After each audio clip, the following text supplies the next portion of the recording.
सो very good morning as student. हम unit 3 का आज सेशन 2 करने वाले हैं, दैट इज़ RDBMS। इस टॉपिक में हम जानने वाले हैं create and edit tables using wizard and SQL. अब देखिए RDBMS की डेफिनेशन जो हमने की थी वो यहीं पे है, आप इसे एक बार देख लें। So RDBMS data is relational database management systems in organized in the forms of tables। देखिए टेबल्स के अनुसार जो फॉर्म जमा होता है वो DBMS में होता है, RDBMS में होता है।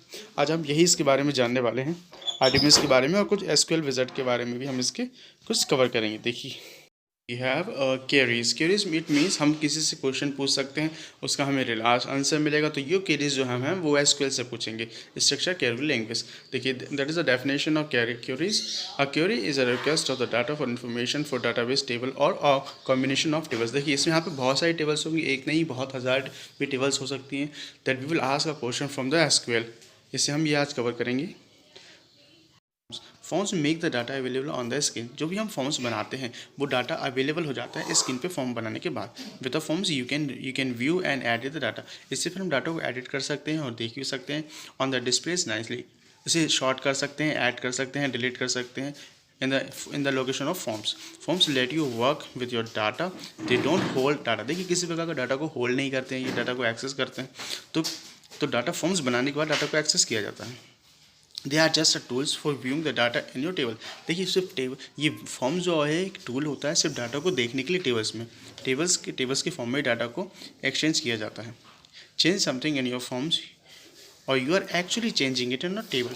देखिए जो भी हम चेंजेस फॉर्म में करते हैं वो हमारा एक्चुअली चेंज होता है डाटा में, क्योंकि हमारा डाटा DBMS में हमेशा डाटा हमेशा टेबल्स के फॉर्म में ही होता है। फॉर्म्स सिर्फ डाटा देखने के लिए होता है, लेकिन जब चेंजेस करते हैं तो वो डाटा के फॉर्म में ही चेंज होता है। इसके बाद जो रिपोर्ट्स है, reports are also display on your data but on the paper. देखिए इस रिपोर्ट जो होता है हमारा स्टैटिक डाटा होता है। स्टैटिक मीन्स होता है इसमें हम आप बाद में चेंजेस नहीं कर सकते। एक बार हमने प्रिंट निकालने के बाद जो हमारा पूरा डाटा है, हमारी जो शीट है उसमें पूरा हम जब प्रिंट निकाल लेते हैं, एक बार प्रिंट निकालने के बाद अगर PDF में निकालते हैं या जो भी है, उसके बाद हम डाटा को चेंज नहीं कर सकते। तो reports are static datas. Unlikely once you have printed or data on your papers or as a PDF, it's going to be pretty static on report reflect that। तो PDF निकालने के बाद ये स्टैटिक हो जाता है डाटा, इसे हम चेंज नहीं कर सकते। तो ये रिपोर्ट का काम ये होता है। Now let's move on to the table. अब हम टेबल पे चलते हैं और हमारे टेबल के डेटा को देख लेते हैं, how we have to handle it. Okay, so that is our table. Some IDs are there, columns are there, that's all the data in the forms of table। हमारा पूरा जो डाटा है वो टेबल के फॉर्म में है। इसमें कुछ रोज हैं और कॉलम है। तो जैसे कि मैंने बताया था कि रो को क्या कहते हैं और कॉलम्स को क्या कहते हैं। कॉलम्स और फील्ड्स और एट्रीब्यूट्स, कॉलम को कॉलम और फील्ड्स और एट्रीब्यूट्स के नाम से भी जाना जाता है। And that is the row. Row को किस नाम से पूछा जाता है, हमने लास्ट वीडियो में देखा था, प्रीवियस वीडियो में। देखिए जो यहाँ पे आप जो रोज देख रहे हैं इन्हें टपल्स कहा जाता है, एज वी नो दैट, जो कि हमने प्रीवियस वीडियो में देखा था। तो देखिए ऐसा टेबल बनाने का तो आपके पास क्वेश्चन आ सकता है कि इसके अंदर बताइए कि रोज कॉलम कितने हैं इस टेबल में, या एट्रीब्यूट्स कितने हैं, या फील्ड्स कितने हैं, या पूछा जा सकता है इसमें रोज़ कितनी है। तो देख लीजिए रोज़ हमेशा जो लेफ्ट राइट होता है वो रोज़ होते हैं। इसके अंदर रोज़ हमारी या टपल्स हमारे 5 हैं और कॉलम हमारे 4 हैं, जो कि वर्टिकल में जो होते हैं वो हमारे कॉलम्स होते हैं और लेफ्ट राइट जो होते हैं हमारी रोज़ या टपल्स होते हैं। और इसके अंदर हम ये देखेंगे कि इसमें डाटा कैसे स्टोर होता है, डाटा कैसे लिखा जाता है, फिल किया जाता है, टाइप किया जाता है। तो इसके अंदर जो भी डाटा हमें फिल करना होता है मैन्युअली करना पड़ता है, जैसे कि ID, नेम्स, एज, सैलरी। तो ये करने के लिए पहले हमें पता होना चाहिए कि डेटा टाइप्स कितने प्रकार के होते हैं, डाटा कौन कौन सा होता है। जैसे कि हम टेक्स्ट में लिखते हैं, नंबर्स में लिखते हैं, फिर स्पेशल कैरेक्टर्स में लिखते हैं। तो ये हमें काफ़ी पता होना चाहिए कि डेटा टाइप्स क्या क्या होते हैं। तो आई होप इतना आपको समझ में आया होगा कि हमारे कॉलम्स को क्या कहते हैं, एट्रीब्यूट्स रो को टपल्स कहते हैं। तो टेबल्स के बारे में हम कुछ मैन्युअली देखेंगे। अब हम देखेंगे कि डेटा टाइप्स क्या क्या होते हैं।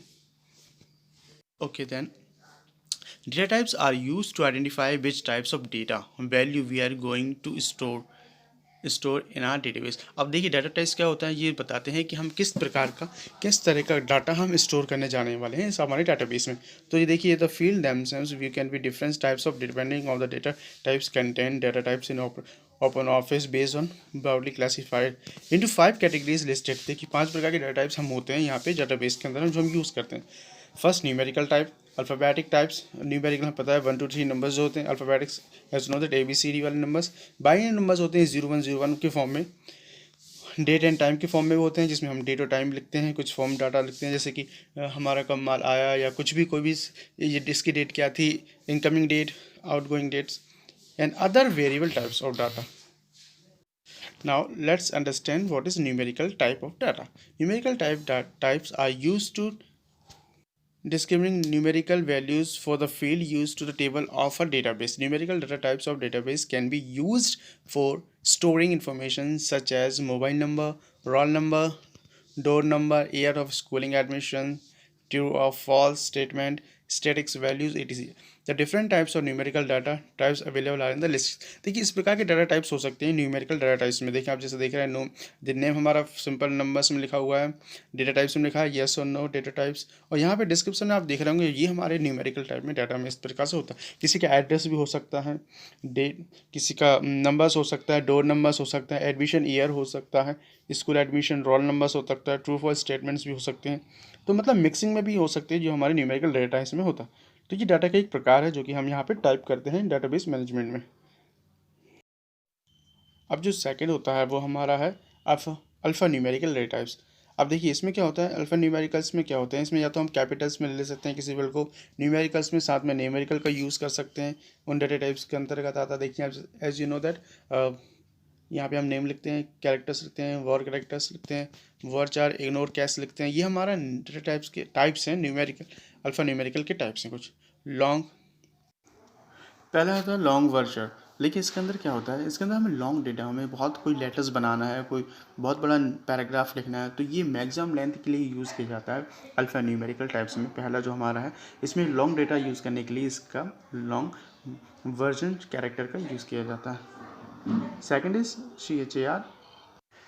अब इस वाले में क्या होता है, देखिए जो डाटा टाइप्स है इसके अंदर हमें किसी को लेंथ को पहले से इसे स्पेसिफाई करना पड़ता है कि हमारे कैरेक्टर्स कितने हैं, हमें कितने फील्ड यहाँ पे फिल करने हैं। देखिए अगर मैं यहाँ पे 5 फील्ड कर देता हूँ, फिर 3 ही कैरेक्टर्स अगर नाम देता हूँ तो 2 यहाँ पे ब्लैंक छोड़ देगा, लेकिन 2 डिलीट नहीं होंगे, रिप्लेस नहीं होंगे, ये 2 एज इट इज़ ब्लैंक दिखाएगा कि आपको यहाँ पे 2 कॉलम में भरने। तो यही एक काम होता है चार का या कैरेक्टर का, CHAR बोल सकते हैं। और जो वर्ड चार है हमारा जो थर्ड, वो यही काम के लिए होता है कि अगर कोई वैल्यू आपकी ब्लैंक है या ब्लैंक पड़ी हुई है तो उसे ही फीड करने के लिए वर्ड चार का हम यहाँ पे न्यूमेरिकल अल्फा टाइप्स का यूज़ करते हैं कि वो वैल्यू ब्लैंक ना रहे, वहाँ पे कोई डाटा स्टोर हो जाए। एंड 4 इज वर्ड चार इग्नोर केस। अब देखिए इसमें क्या होता है, stores of the specific length compromising are not case sensitive but store capitals as you type them. अब देखिए इसमें क्या होता है, इसमें केस सेंसिटिव तो नहीं होता, लेकिन जैसा आप टाइप करते हैं डाटा वैसे ही स्टोर होता है। यही होता है कि ये केस सेंसिटिव नहीं होता है, जैसे एज इट इज़ वैल्यू डाली जाती है तो भैया देखिए। अब अगर जब पूछा जाता है क्वेश्चन तो मोस्टली ये होता है कि चार कैरेक्टर और वर चेयर मतलब वेरिएबल कैरेक्टर के बारे में। तो इनमें डिफरेंस क्या होता है, जो कैरेक्टर है CHAR वो हमेशा फिक्स्ड होता है और वर्ड चार ये हमेशा फिक्स नहीं होता। चलिए अब देख लेते हैं बाइनरी टाइप के बारे में। Binary data types are used for storing data in binary formats. Binary data types in a database can be using for storing photos, music files, etc. in journal files or of any format can be stored using the binary data type. The different type of binary data types are available are listed here. अब देखिए binary data type का use हम करते हैं photo videos को लिए, music के लिए स्टोर करने के लिए, किसी भी DBMS में स्टोर करने के लिए यूज़ किया जाता है। अब देखिए कई प्रकार के होते हैं, उनमें से होता है लॉन्ग वेरिएबल बाइनरी और वर बाइनरी मतलब वेरिएबल बाइनरी। अब इस बार देख लेते हैं कि बाइनरी फॉर्मेट ये आपको देख रहे होंगे बाइनरी टाइप्स होते हैं। अब पहले होता है जो लॉन्ग बाइनरी टाइप्स, इसमें क्या अंदर क्या होता है कि लॉन्ग बाइनरी हम कितना भी बड़े नंबर्स, वीडियोस या इमेजेस को, साउंड को डाल सकते हैं। देखिए अब इसका एक एग्जांपल देख लेते हैं। अब फॉर सपोज जैसे कि हम ऑनलाइन कुछ फॉर्म भरते हैं, UPSC का फॉर्म भरते हैं या कोई भी जो इसमें ऐसी कोई ऑनलाइन एग्जाम जिसमें हमारे फ़ोटो सिग्नेचर्स मांगे जाते हैं, तो वो सब काम हमारे DBMS में ही सेव होता है, डाटाबेस मैनेजमेंट सिस्टम में सेव होता है। अगर हम वहाँ पर कोई फ़ोन नंबर डालते हैं, कोई नंबर से रिलेटेड कैरेक्टर डालते हैं तो वो बाइनरी फॉर्मेट में जाके सेव होता है, और कुछ फोटो डालते हैं या सिग्नेचर डालते हैं तो लॉन्ग वेरिएबल बाइनरी में सेव होता है। तो ये इसका लाइव एग्जांपल है कि बाइनरी टाइप्स में कहाँ यूज़ होता है। ऑनलाइन कोई भी ऑनलाइन करने का था, अगर कुछ सेव करते हैं कहीं की साइट पे सर्वर पे जाके, तो वो इसी फॉर्मेट पे जाके यहीं पे सेव होता है। तो यही इसका लाइव एग्जांपल है कि बाइनरी फॉर्म का हम क्यों यूज़ करते हैं। देखिए जो पहला जो है देख रहे हैं, इसमें लॉन्ग डाटा कितना भी हम डाटा में सेव कर सकते हैं, कोई वो नहीं है। बाइनरी में ऐसा ही होता है कि कितने stores at the array of bytes, no validation require, इसी कोई वैलिडेशन रिक्वायर नहीं होती। और वर्जन बाइनरी होती है जो ये बाइनरी फॉर्मेट में होता है, मतलब नंबर फॉर्मेट्स में होता है। Store any array of bytes, no validation require, इसका भी कोई वैलिडेशन नहीं, कितने भी नंबर्स आप इसमें टाइप कर सकते हैं, फ़ोन नंबर दे सकते हैं, डेट ऑफ बर्थ दे सकते हैं, तो इसकी कोई वैलिडेशन नहीं है। तो आई होप आपको ये समझ में आया होगा कि बाइनरी टाइप्स क्या होते हैं, डाटा स्टोर कहाँ पे होता है डीबीएस में। इसका एग्जांपल मैंने आपको बता दिया कि ऑनलाइन हम जब फॉर्म्स भरते हैं तो इसमें डाटा हमारा जो फ़ोटो और सिग्नेचर्स मांगते हैं, तो वो जाके डाटा इसी फॉर्मेट में जाके सेव होता है, जो कि बाइनरी फॉर्मेट में कहलाता है। लॉन्ग बाइनरी, अगर जो फ़ोटोज़ हैं तो लॉन्ग VAR, जो कि वेरिएबल बाइनरी होता है, इस फॉर्म में जाके सेव होता है। तो ये आपको बाइनरी टाइप्स को आपको याद होने चाहिए कि बाइनरी टाइप्स कौन कौन से होते हैं। लॉन्ग वर्ब बाइनरी, बाइनरी और वर्ब बाइनरी। VAR जो है वो कि वेरिएबल्स होता है। चलिए अब डेट वाले के बारे में बात कर लेते हैं। Date and times are use to describing date and time values for the field used in the table of a database. Date time date types and database can be used for storing information such as date of birth, date of admission, date of product sales. देखिए अब ये जो रहता है types है, इसमें अंदर वही हम चीज़ें डाल सकते हैं, वही वैल्यूज़ डाल सकते हैं जो डेट से रिलेटेड होती हैं। डेट ऑफ ज्वाइनिंग भी हो सकती है, डेट ऑफ एडमिशन हो सकती है, डेट ऑफ प्रोडक्ट हो सकता है जब सेल किया है। तो इस तरह की फॉर्मेट जो हम भरते हैं, तो ये सब डेटाबेस में इस टाइप के अंतर्गत आते हैं। और इसमें जब कोई डाटा डालते हैं इससे रिलेटेड डेट होती है। डिस्क्रिप्शन का देख रहे हैं, stores month, day and year informations.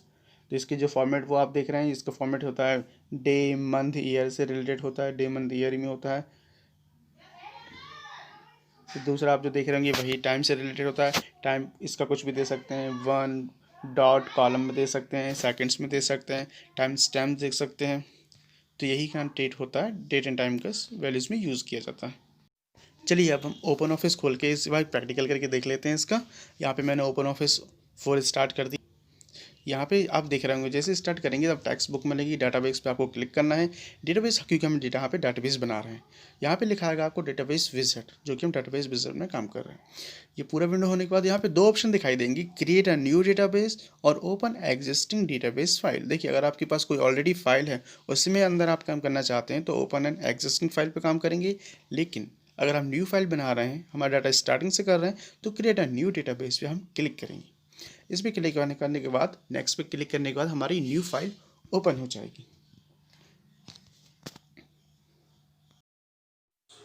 तो यहाँ पे क्लिक करके देखते हैं और यहाँ पे एक ऑप्शन और है, कनेक्टेड टू एग्जिस्टिंग डेटाबेस। देखिए अब ये क्या होता है, अगर मान लीजिए हमें यहाँ फाइल पे काम नहीं करना और मैं चाहता हूँ कि मुझे दूसरी फाइल पे काम करना है, तो कनेक्टिंग एग्जिस्टिंग, वो एक्सेल फाइल भी हो सकती है, वो वर्ड फाइल भी हो सकती है। तो इस पर क्लिक करने के बाद मैं उस फाइल को भी एक्सेस कर सकता हूँ, उस फाइल पे भी काम कर सकता हूँ। देखिए आप इस प्रकार की फाइल एक्सेस भी आ रहा है, स्प्रेडशीट हमारा एक्सेल भी दिख रहा है। तो किसी प्रकार की फाइल अगर आपके पास है, ऐड ऑफ फाइल्स हैं, तो उस फाइल पे अगर काम करना चाहते हैं तो इस ऑप्शन से वहाँ पे भी काम कर सकते हैं। फ़िलहाल मैं न्यू क्रिएट फाइल्स ले लेता हूँ और नेक्स्ट पे क्लिक करके एक न्यू फाइल हम यहाँ पे ओपन करते हैं। इस पर क्लिक करने के बाद यहाँ पे do you want to visit the registration of database on open office. अब देखिए इस पर क्या होगा, इस पर विजिट पे क्लिक करने के बाद यहीं पे हमें ओपन यस पे क्लिक करना है, क्योंकि ये डाटा हमें खुद के लिए सेव करना है। देखिए सेकंड पूछ रहा है, after database files has been saved what you want to do. अब इसके बाद क्या करना चाहते हो। देखिए पहला open and database for editing, हम चाहते हैं कि हमारी फाइल ओपन हो जाए, फिर उसे हम एडिट कर सकें। या फिर उससे पूछ रहा है कि create tables using the table wizard. जी यही हमारा जो टॉपिक है जो इसमें हम देख रहे हैं। तो आप चाहें तो ऊपर वाले को भी टिक रख सकते हैं और इस पर भी टिक रख सकते हैं, लेकिन फिलहाल हम इस पर ऊपर वाले पे ही टिक रखेंगे। और इसके बाद इसे यहाँ पे नेक्स्ट पे क्लिक करके इस फाइल को सेव करेंगे। इसमें create tables using the wizard होता है जो हमारा ऑप्शन है। फिलहाल हम ऊपर वाले को ऑप्शन पे क्लिक करके इसे नेक्स्ट करेंगे इस फाइल को।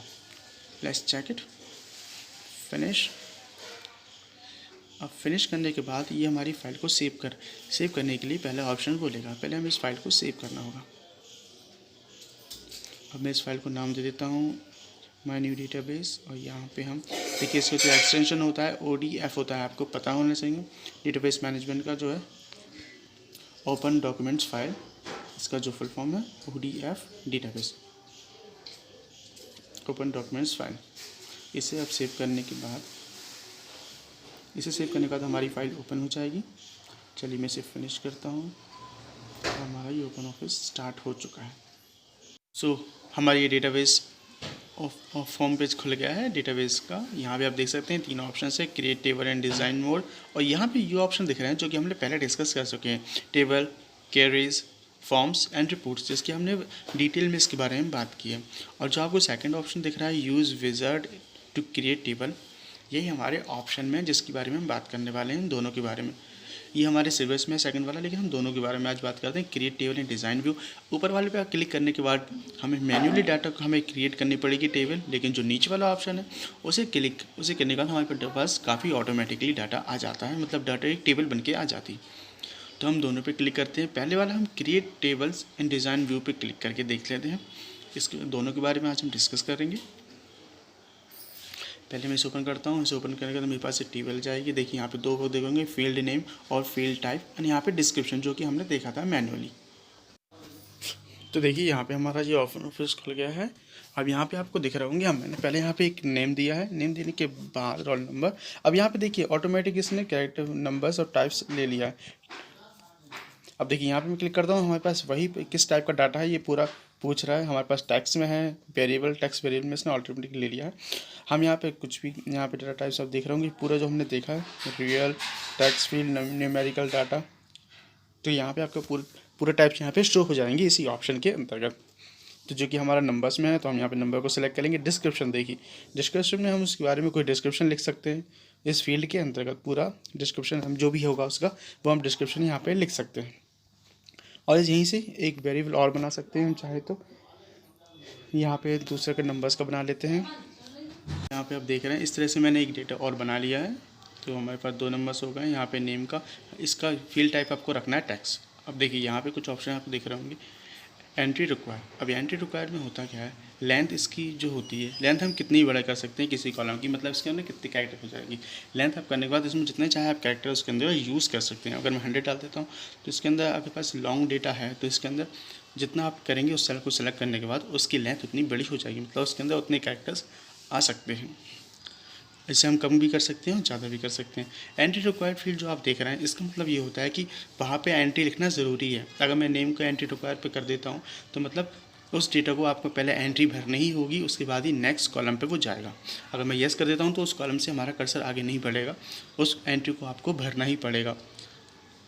यहाँ पे आप जो देख रहे हैं उसका एक्टिवेशन दिस जो बता रहा है कि एक्टिवेशन करने के बाद इस फील्ड को आप खाली नहीं छोड़ सकते, नल नहीं छोड़ सकते, इसमें आपको एंट्री भरनी ही होगी, फिर ही उसके बाद ही हमारा कॉलम आगे जाएगा या फिर हम नेक्स्ट प्रोसेस आगे हो पाएगी। तो फिलहाल हम इसे नहीं करते हैं, क्योंकि अगर इसे कर दिया तो हम आगे टेक्स्ट पे इंटर करके क्लिक दूसरे कॉलम पे नहीं जा पाएंगे, हमें उस पर क्लिक करना ही पड़ेगा या उस पर टाइप डाटा करना ही पड़ेगा। फॉर सपोज़ कुछ जैसे कुछ कॉलम होते हैं जिसमें हमें नंबर्स कंपलसरी है, अगर कोई कॉलम कंपलसरी आपको करना है तो आप वहाँ पे कर सकते हैं। ये डाटा हमें जो बना लिया है, जो नेम का फील्ड कभी कभी खाली भी हो सकता है, इसलिए हम इसे नल कर देते हैं। यहाँ करने के बाद अब देखिए हम यहाँ पे प्राइमरी की सेट कर देते हैं। प्राइमरी की हमने बात की थी, प्राइमरी की होने के बाद उस डाटे को आप डुप्लिकेट नहीं हो सकता, वो डाटा डुप्लिकेट नहीं बनाया जा सकता। तो ये होती है राइट क्लिक करके प्राइमरी की बनाने की ऑप्शन, इस पर क्लिक करके हम इसे प्राइमरी की बना सकते हैं। अभी डाटा आप खाली ब्लैंक भी नहीं छोड़ सकते। प्राइमरी की बनाने के बाद ना ही इसे आप डुप्लिकेट बना सकते हैं या डुप्लिकेट उसकी एंट्री कर सकते हैं। देखिए ये प्राइमरी की सेट हो गया, यहाँ पे किया गया, दैट इज़ कॉल्ड प्राइमरी की। अब इस डाटा को डुप्लिकेट नहीं बनाया जा सकता, इस पूरी रो को डुप्लिकेट नहीं बनाया जा सकता, इसकी डबल से आप एंट्री नहीं कर सकते, क्योंकि प्राइमरी करने के बाद यही काम होता है। प्राइमरी की is about you can not make duplicate copy of the data, you can not edit data also. अगर हटाना है तो भी हम राइट क्लिक करके प्राइमरी की को डिसेबल कर देंगे, तो ये डाटा प्राइमरी की से हट जाएगा। आई होप यू अंडरस्टैंड। इसे देख लेते हैं कि इस डाटा को अब हम सेव करते हैं। इस डेटा को सेव करने के लिए हम इसी के अंदर जाएंगे और यहाँ पे देखिए टेबल का नाम पूछ रहा है। हम यहाँ पे इस टेबल को एक नाम दे देते हैं, फॉर सपोज कोई भी नाम दे देते हैं, मैनुअल डेट टेबल। सेव करने के बाद ये टेबल हमारा इस नाम से सेव हो जाएगा। देखिए अब ये पूछ रहा है कि नो प्राइमरी की, यहाँ पे बोल रहा है कि कोई प्राइमरी की सेट नहीं है। अब आपको इसे ऑफ सेव करना है या प्राइमरी की देना चाहते हैं। अगर मैं यस कर देता हूँ तो अब ये बता रहा है कि अगर प्राइमरी की यूनिक वैल्यू अगर नहीं है तो रिक्वायर है, अगर तो आप इसे प्राइमरी करिए, अदरवाइज़ तो हम देखते हैं इसे। हम देखिए अब ये क्या बता रहा है कि ये बोल रहा है कि आपको इसमें डाटा को आप प्राइमरी की देना ही होगा, अदरवाइज़ डेटा सेव नहीं होगा। तो मैं रोल नंबर को प्राइमरी की सेट कर देता हूँ और फिर से हमारा डाटा उसी नाम से कर देता हूँ। देखिए आपको किसी न किसी कॉलम को प्राइमरी की देना ही होगा क्योंकि डाटा उससे रिलेटेड होता है। तो हमने इसे प्राइमरी की बना दिया है। अब देखिए मेरे पास 2 कॉलम आ गए हैं, नेम के जो एक रोल नंबर का जो कि न्यूमेरिकल रहेगा। अब देखिए यहाँ पे क्लिक करने के बाद ये मेरा डाटा बन चुका है।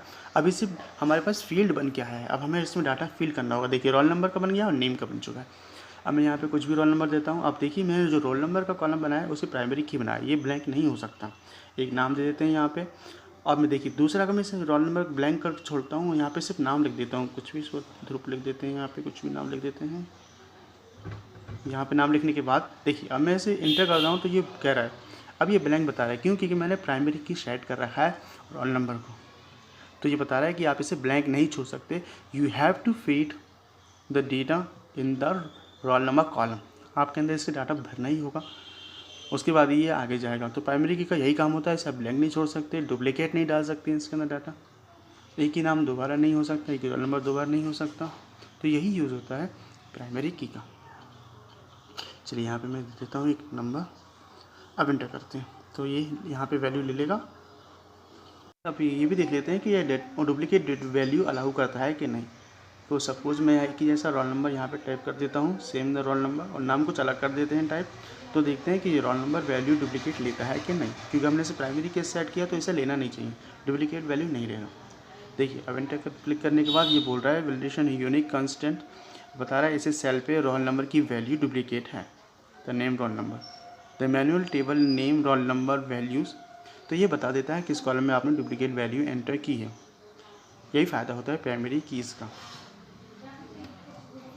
in which means you are not allowed to type and duplicate value here। यहाँ पे आपको डाटा चेंज ही करना पड़ेगा। हमने यहाँ पे जो टेबल है मैन्युअली क्रिएट करके देख लिए, लेकिन एक ऑप्शन था create table, use wizard to create table. देखिए विजार्ड्स करके एक बार और देख लेते हैं कि विजार्ड्स कैसे क्रिएट की जाती है। तो चलिए विजार्ड वाले ऑप्शन पे चलते हैं और let's try to use wizard for this table now. तो यहाँ पे जो ऑप्शन देख रहे हैं use wizard to create table, इस ऑप्शन पे हमें क्लिक करके इस ऑप्शन का यूज़ करके एक बार हमें देखना है। तो इस पर क्लिक करते हैं तो यहाँ पे कुछ ऑप्शंस अवेलेबल हो। तो चलिए यहाँ पे देखते हैं, यहाँ पे 2 ऑप्शन आ रहे हैं, जैसे बिजनेस और पर्सनल। देखिए दोनों कैटेगरी पे क्लिक करके हम यहाँ पे बना सकते हैं। हमें कुछ ऑप्शन अवेलेबल होंगे कि हमें हेडिंग्स देगा एक तरीके की टेबल्स की कि हम क्या क्या रखना चाहते हैं। अगर बिजनेस पे रखना चाहता हूँ तो भी इस प्रकार के कई ऑप्शन में अवेलेबल होंगे कि हमें कैटेगरी चाहिए, कस्टमर नेम चाहिए, परचेस ऑर्डर ID चाहिए, ऑर्डर नेम चाहिए। तो यहाँ पे कोई भी ऑप्शन यहाँ पे ले सकते हैं। पर्सनल भी ऐसे ही होता है, बहुत से ऑप्शन अवेलेबल हो जाते हैं कि ये ऑटोमेटिक बनी हुआ था तो हमें फील्ड ज़्यादा लिखने नहीं पड़ते, हम कुछ भी ले सकते हैं। देखिए मुझे ये ऑप्शन चाहिए तो मैं यहाँ से ले लेता हूँ और एरो पे क्लिक करके इस ऑप्शन को मैं एक्सेस कर सकता हूँ। तो मैंने एक ये ऑप्शन ले लिया है, हमें ये मिल जाएगा, एक एम्प्लॉय ID मिल जाएगा और ऑर्डर ID मिल जाएगा। हम यहाँ पे कुछ कितने भी हम जाके ऑप्शंस यहाँ पे ले सकते हैं। अब लेने के बाद हमें यहाँ पे 3 ऑप्शंस अवेलेबल हो गए हैं। अब देखिए मैं पर्सनल पे दिखा देता हूँ आपको। पर्सनल पे भी हमें यही चीज़ें दिखाई देती हैं। ये पूरे एसेट्स अकाउंट में हमें चाहिए, या हमें कुछ अलग बनाना है, लाइब्रेरी का बनाना है, कुछ डेटाबेस कुछ ही बनाना है, तो यहाँ पे लेके उससे रिलेटेड ऑप्शन हम यहाँ पे ले सकते हैं। फिलहाल मैं बिज़नेस पे रखता हूँ यहाँ पे, और बिज़नेस पे ही हम यहाँ पे नेक्स्ट पे क्लिक करते हैं। नेक्स्ट पे क्लिक करने के बाद देखिए यहाँ पे हमें बता देता ये हमने 3 ऑप्शंस यहाँ पे लिए हैं। पहला हमारा जो कस्टमर ID है, अब यहाँ पे हम चाहें तो इस ऑप्शन के नेम भी चेंज कर सकते हैं। कस्टमर ID का कस्टमर कुछ भी कर सकते हैं, एप्लीकेशन नेम कर सकते हैं, कस्टमर कुछ भी लिख देते हैं, रिकॉर्ड लिख देते हैं, कस्टमर रिकॉर्ड लिख देते हैं यहाँ पे। अब देखिए डाटा टाइप बता रहा है वो फील्ड टाइप के साथ रखना, ये हमारा इंटीजर ही रहेगा क्योंकि हम यहाँ पे बहुत सारा डाटा आने वाला है हमारा, तो इंटीजर रखते हैं। ऑटो वैल्यू है, यहाँ पे ऑटोमेटिक वैल्यू रखना है तो नॉन कर देते हैं, एंटी रिक्वायर नो कर देते हैं। लेंथ ये वही ऑप्शन है जो हमने पहले देखे थे, एंटी रिक्वायर हमने करने के बाद इसे ब्लैंक नहीं छोड़ सकते। देखिए थर्ड जो ऑप्शन लिया है वो डेट वाला लिया है, यहीं पे डेट का वही ऑप्शन रहेगा क्योंकि हमने यहाँ पे डेट का लिया है तो फील्ड नेम डेट, यहाँ भी कुछ ऊपर तो कुछ भी चेंज कर सकते हैं अगर चाहें तो। फील्ड टाइप हमारा हम डेट रहेगा क्योंकि हमने यहाँ पे डेट फिल करनी है। एनी रिक्वायर्ड यहाँ पे ब्लैंक छोड़ देते हैं। अब देखिए नेक्स्ट क्लिक करने के बाद यहाँ पे ऑप्शन देख रहे होंगे, पहला बोल रहा है सेट प्राइमरी की, वो पूछ रहा है कि यहाँ पे आपको किसी कॉलम को प्राइमरी की बनाना ही होगा। एज़ यू नो दैट उसके बिना हम अपने डाटा को सेव नहीं कर सकते, किसी न किसी को प्राइमरी की बनाना ही होगा हमें, मतलब उसे आप नल नहीं छोड़ सकते। अब देखिए ऑटोमेटिक ऐड प्राइमरी की, इस पर क्लिक करने के बाद वो ऑटोमेटिक खुद ही पहली हेडिंग्स को, पहली रो को प्राइमरी की बना देगा अगर ऑटो वैल्यू पे हम क्लिक करते हैं तो।